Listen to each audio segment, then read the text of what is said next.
Welcome. You know, it's pretty wild how just a few little letters at the beginning or end of a word can completely change what it means, right? Well, that's the magic of prefixes and suffixes. And over the next few minutes, we're going to dive into how these tiny tools can basically unlock a huge part of the English language and help you build your vocabulary fast. Okay, so here's our game plan. We'll kick things off with a quick story about someone named Adam, just to see these words in the wild. Then we'll dig into prefixes, then suffixes. After that, you'll get a chance to try it yourself, and we'll wrap up by looking at a model answer together. Sound good? Let's go. All right, first up, Adam's story. We're starting here because it's the perfect way to see how these grammar rules aren't just for textbooks. They're for describing people and personalities every day. As I read it, listen closely for the words he uses to describe what a friend shouldn't be. So, did you catch all those? Dishonest, careless, impatient, unfriendly, illegal, irresponsible? Whoa. See, Adam is using a simple little trick. He's taking a word and adding a little piece to the front to make it mean the exact opposite. Those words, they're our first clue. Let's break down exactly how that works. Okay, so it's time to decode what Adam was doing. We're going to start with prefixes. These are the little bits you add to the beginning of a word, and they have the power to flip its meaning completely, usually from positive to negative. The core idea here is actually super simple. You take a basic word, an adjective, like polite. You stick a prefix on the front and, boom, you get the direct opposite, impolite. It's one of the most straightforward and powerful ways to create antonyms in English. Okay, so here's our first big shortcut, and it's a really good one. The prefix M almost always pops up before adjectives that start with an M or a P. It's a pattern, so patient becomes impatient. Possible becomes impossible. Once you spot that pattern, choosing the right prefix gets so much easier. And you know that same logic applies to our next prefix, ill. This one is super consistent. It pretty much always goes with adjectives that start with the letter L. That's exactly why legal turns into illegal and logical becomes illogical. See? Once you know the rule, you can't unsee it. All right, I bet you can see where this is going. For adjectives that kick off with the letter R, we use the prefix ir. So responsible becomes irresponsible, and regular becomes irregular. These first three little rules give you a fantastic foundation for knowing which prefix to grab. Now, a quick but really important heads up. While these letter rules are amazing guides, English loves to have exceptions, right? So think of these as really strong patterns, not like unbreakable laws of physics. They're going to be right most of the time, and that's a huge help. So you might be thinking, okay, that's great for words starting with M, P, L, and R, but what about all the others? Great question. For common prefixes like un, dis, and in, well, there aren't any easy letter rules. Honestly, the best way to get these down is just through good old-fashioned practice and memorization. Let's look at some. Let's start with un. This one is probably the most common negative prefix you'll see. We already saw it in Adam's story with unfriendly, and of course, there's unhappy. As you look at the rest of this list, go ahead and say them out loud. It really helps lock them into your memory. Next up, we have dis.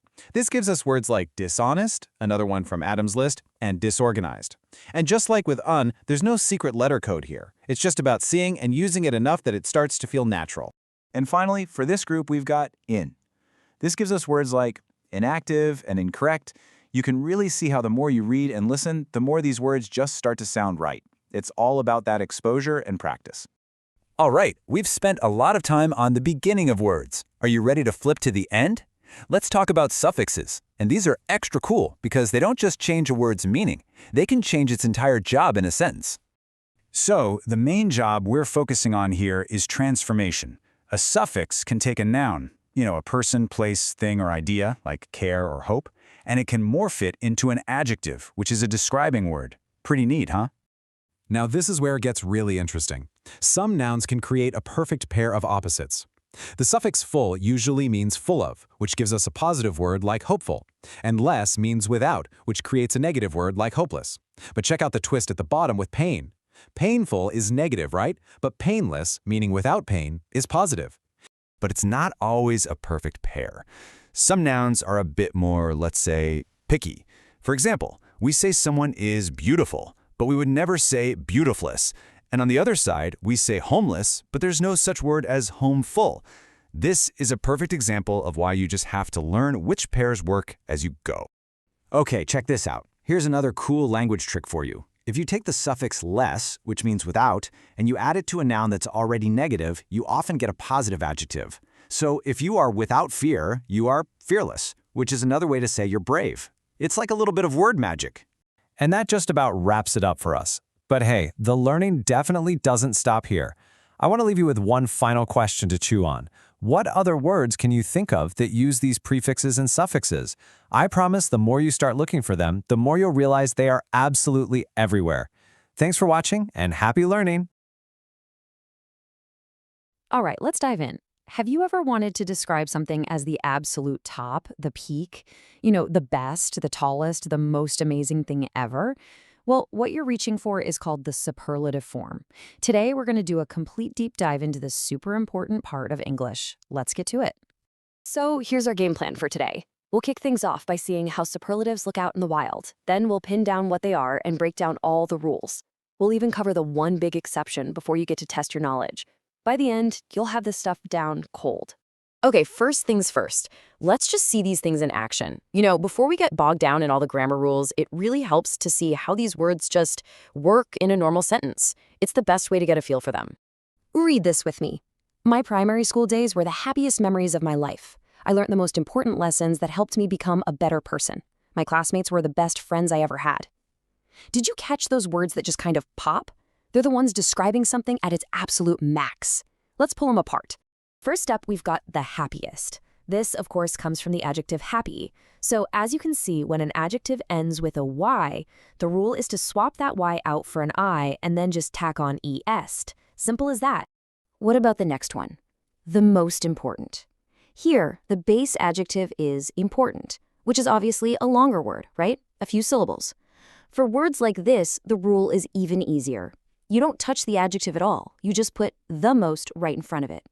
So the key thing to notice is that the length of the word changes the rule we follow. And last but not least, we have the best. This one comes from the adjective good. And you can't say goodest, right? It just sounds wrong. This is our first little glimpse of what we call irregular adjectives. They don't follow a nice, neat pattern. You just have to know them. And good always becomes the best.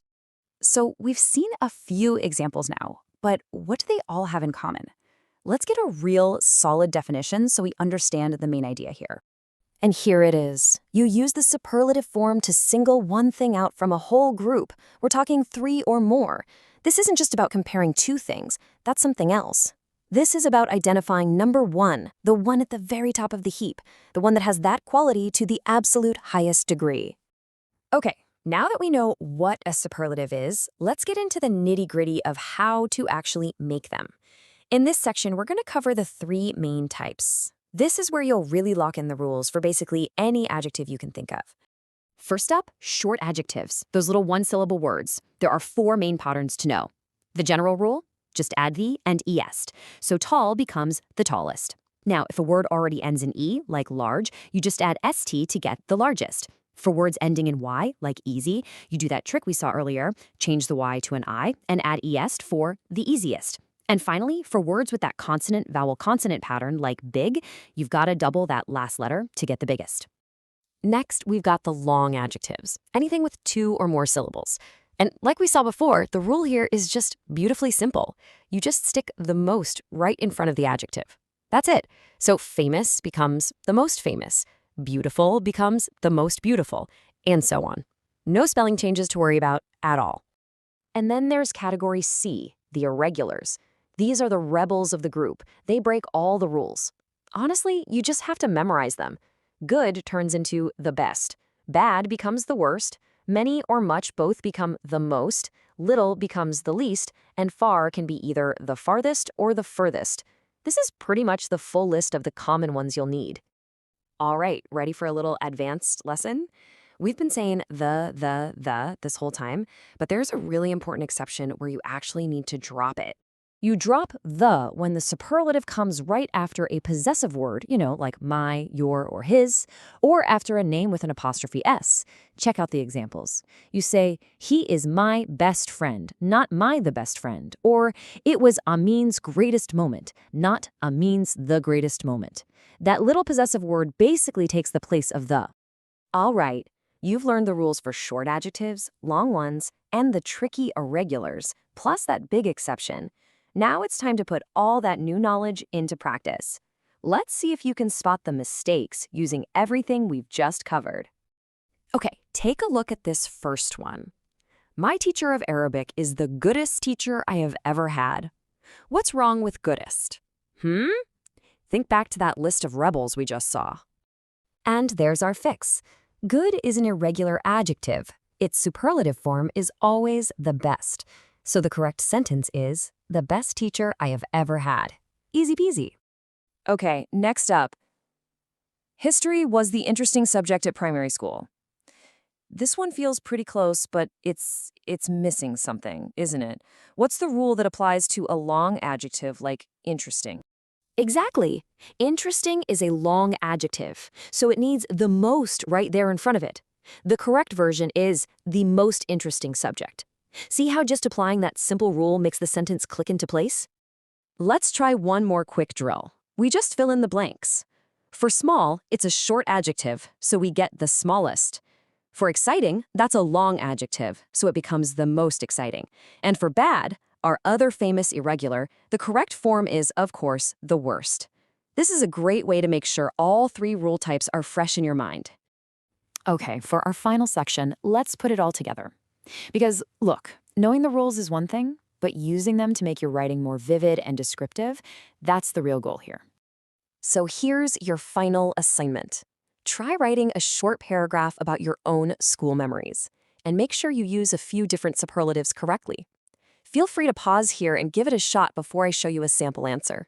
And here's what that might look like. Let's read it through. My primary school was the best place. My French teacher was the kindest person.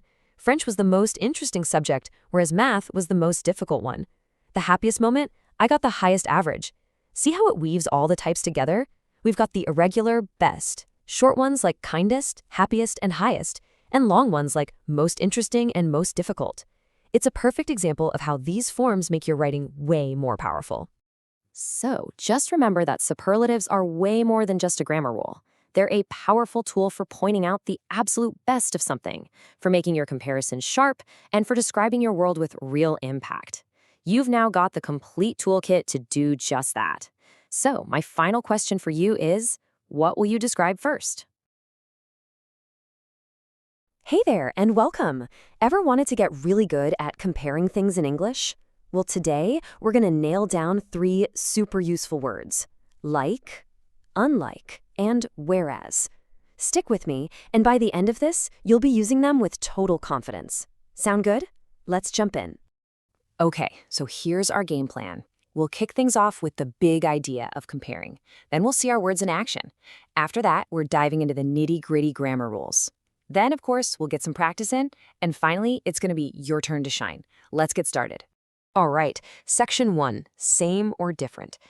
Before we even touch the words themselves, we've got to get back to basics. At the end of the day, every comparison just asks one simple question. Are these things the same or are they different? That's it. Getting that straight is literally the key to everything else we're going to talk about. Okay, moving on to section 2, words in action. Grammar rules are great and all, but they can be a little dry, right? So instead of starting with a boring definition, we're going to see these words out in the wild, inside real sentences. This way, you can get a real feel for how they actually work. Okay, check out this first sentence. My primary school teacher was very kind, like my mother. So our focus word here is like. What's that word doing? What is it telling us about the relationship between the teacher and the mother? Think about it for a sec. Yep, you got it. Like is all about similarity. It's telling us that the teacher and the mother both share that same quality. They're both kind. So, bottom line, when you want to show that two things are the same in some way, like is your best